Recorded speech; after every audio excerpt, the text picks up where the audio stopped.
There is probably no more convenient way to order a book than to go on Amazon. Literally just search for it, click like 2 buttons, and it can sometimes be at your house that day. And if you buy a book on Kindle, well, you could have the book basically instantly. And in fact, ever since its founding, books and Amazon have gone hand in hand. The very first thing sold on Amazon was Fluid Dynamics and Creative Analogies by Douglas Hofstadter. That was almost 30 years ago. And now Amazon controls 50% of the physical book market and 80% of the ebook market. Amazon are a monopoly, or at least something very close to a monopoly. And as such, they are able to exert incredible influence over the publishing industry in ways that hurts writers, but also hurts you. And we're going to talk about that today. See, the basic problem with a monopoly is that there's no real competition. The basic idea of markets and competition is that they should ideally drive down prices and drive innovation. But that only works when you're in a competitive marketplace. When a monopoly dominates that marketplace, they don't have to compete and they can just focus on extracting as much value as they want from consumers. Consumers then can't turn elsewhere because, again, there's no real competition. Think about how many of the biggest tech companies like to focus on acquiring small competition. In part, they do that because they want their patents or they want to acquire some of their talent, and this is just the most convenient way to do it. But another reason that they do it is because they're trying to eliminate competition. Why actually compete in the marketplace when you can just buy your competition off? Now, Amazon most directly competed with things like bookstores, and they don't directly buy bookstores, but instead they operate in a way using their size so that bookstores can't really even compete. Infamously, Amazon can sell books at lower prices, even selling them at a loss. And if bookstores sold those books at those same prices, they wouldn't be able to keep their doors open. Then, once Amazon has sort of made it itself the only place where you can buy books, or at least the default place where everybody goes and buys books. And I think that's a fair assessment given that they control 50% of the physical book market and 80% of the ebook market. But once they have that control, they can start doing things to the industry and doing things to writers and doing things to consumers that's pretty much bad for everybody. Amazon's relationship with publishers is often vexed and usually the subject of a lot of negotiation. But we can get a clear picture on how Amazon is bad for writers by looking at how they treat indie authors. These are writers that are self-publishing their own books. Now, because of Amazon and Kindle and print on demand, self-publishing is easier than basically it's ever been. And for some people, this has been a really great thing. There are writers who are able to make a living self-publishing their books in a way that really wasn't possible 20 years ago. So credit where credit is due to Amazon, even though this is mostly critical of them. They made that possible. But then when you start looking at the terms that they make these indie authors conform to, well, you can see that there are a lot of problems. If you are an indie author and you want to sell your book on Amazon, especially if you want to sell it on Kindle, and if you want to sell ebooks, you basically have to, well, you can agree to have your book available for a limited time only on Amazon. In exchange, your book is more likely to be promoted and marketed, and given that Amazon is such a big market for ebooks, this is crucial for many authors. So you can see why individual authors would make the choice to be exclusive on Amazon. It seems like the economically rational thing to do. The problem is that it's a bit of a collective action problem. When a bunch of people do what's in their best interest, oftentimes it leads to worst outcomes for everyone. In this case, you will probably make more money if you go exclusive with Amazon, but doing this gives Amazon more and more power over publishing. And eventually Amazon are able to set terms that extract more value from writers. Basically, the writers get less and Amazon always gets more. Now that Amazon is kind of firmly entrenched as the default place to buy books, they can start enforcing price controls even on books that aren't exclusive to Amazon. And they mostly do this through how they manage their royalty system.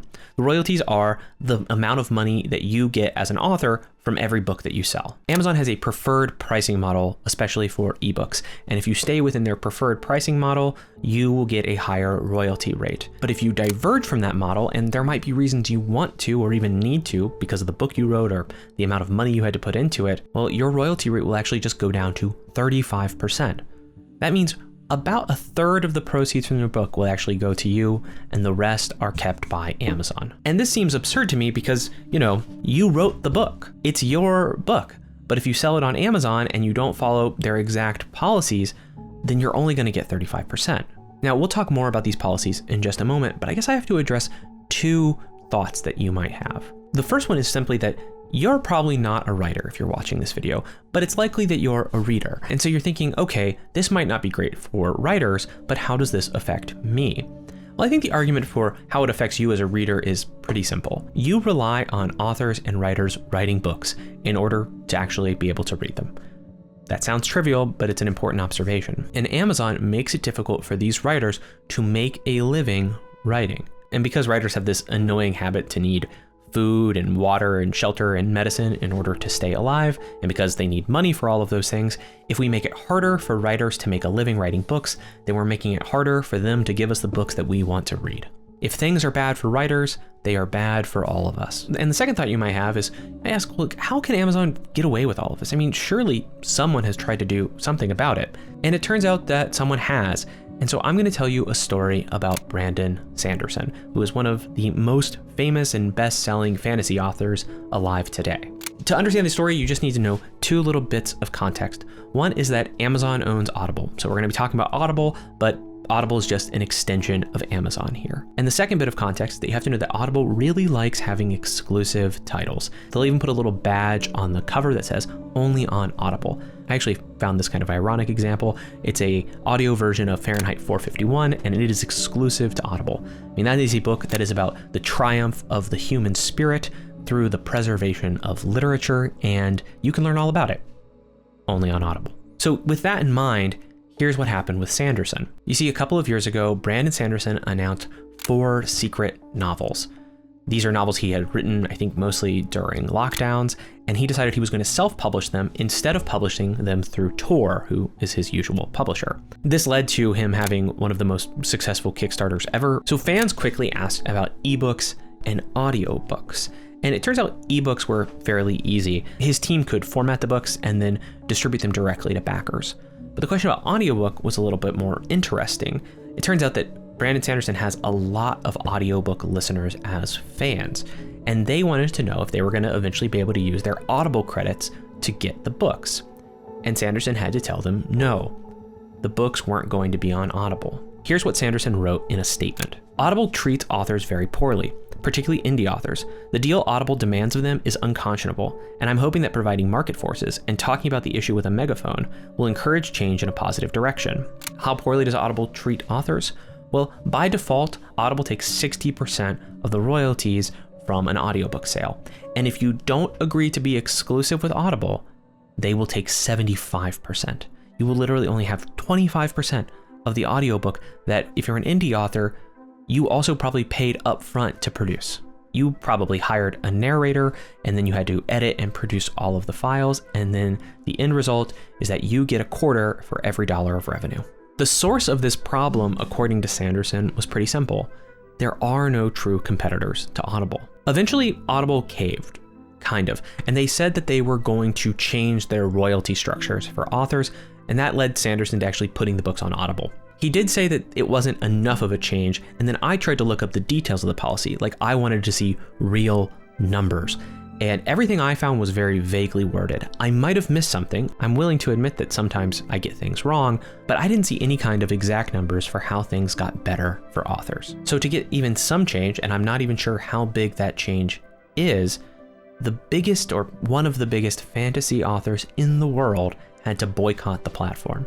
A full video documenting the abuses of Amazon, even just related to books, could be much longer than this. I had a 20-minute video where I just talked about the problem with Kindle books, because you don't actually own the Kindle books that you buy. And that was enough of a problem that I decided that I was going to stop buying ebooks from Amazon. But at this point, I'm basically buying no books from Amazon. I so thoroughly dislike how Amazon treats writers and what this means for both writers and readers that I have tried my best to opt out. While Amazon's individual policies change over time, there is a sort of trend that we can always see, which is that Amazon tends to always get more and authors get less. It makes it harder for authors to make a living so they can keep writing their books. It also makes it harder for bookstores to compete and be able to provide some kind of alternative to Amazon. And also, I mean, I just love physical bookstores because they are sources for local culture. They can promote authors who maybe aren't getting recommended by algorithms. And they can even find local up-and-coming talent and try to do readings or even let them sell some books in the store. We need those kinds of institutions to have a thriving reading culture in the United States, or really anywhere in the world, and Amazon is a threat to that. So the question really does become, what do we do? There are a couple of ways out of this problem. None of them are easy. I said that I had stopped doing business with Amazon as best I can.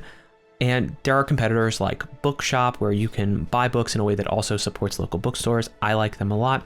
It's less convenient than Amazon, and sometimes I pay more for a book, but that's a cost that I'm willing to bear for the stand I'm taking. And I use Libro FM for audiobooks. It's not bad, but again, you miss out on a lot of those Audible exclusives. Now, it turns out I don't actually listen to that many audiobooks, so that's not a huge deal for me, but it's still something that you have to bear in mind if you're switching. Supporting competitors to Amazon always will come at a cost, and you have to decide if it's a cost you're willing to bear. I am, but maybe you'll come to a different decision. In truth, we're never actually going to see a full solution to this problem, probably without anti-monopoly legislation or regulations that could break up Amazon or force it to stop enforcing these non-competitive or anti-competitive policies, but I'm not holding out hope. Now, if you want to watch my next video, it is already live on Nebula. In fact, if you subscribe to Nebula, you will be able to see all of my videos at least a week early. Nebula is an independent, creator-owned streaming platform that's full of great and thoughtful content. I have been a fan of so many Nebula creators for a very long time. JJ McCullough, Man Carrying Thing, Religion for Breakfast, Not Just Bikes. That's just a couple that I could name off the top of my head. It's home for interesting content, and it's growing fast, so if you go check it out, there's always something new on Nebula. And while you're on Nebula, you could check out and enjoy some of those Nebula originals. You see, Nebula invests in creators and allows us to actually take on bigger and more ambitious projects. Nebula creators have been able to make reality shows like Jet Lag, or even documentaries like Tom Nicholas's Boomers. Here's a great example of what's possible on Nebula. Abigail Thorne runs Philosophy Tube, made Dracula's Ex-Girlfriend. It's a short film, and it's done incredibly well. Because of the support from Nebula, it was able to be made with like a real crew, and it looks great, and they did an amazing job. We live in a world where a philosophy YouTuber eventually was able to go and make a high quality short film that people ended up really enjoying. That's a cool world. This is good for creators, it's good for art, and it's good for viewers too. If you sign up for Nebula using my link, which is go.nebula.tv/Jared Henderson, you will get 40% off an annual membership. That brings the cost of Nebula down to $3 a month. There's also a link down in the description if you want to use that. You'll get access to all sorts of content, and you'll be supporting creators like me. For that, I want to say thank you.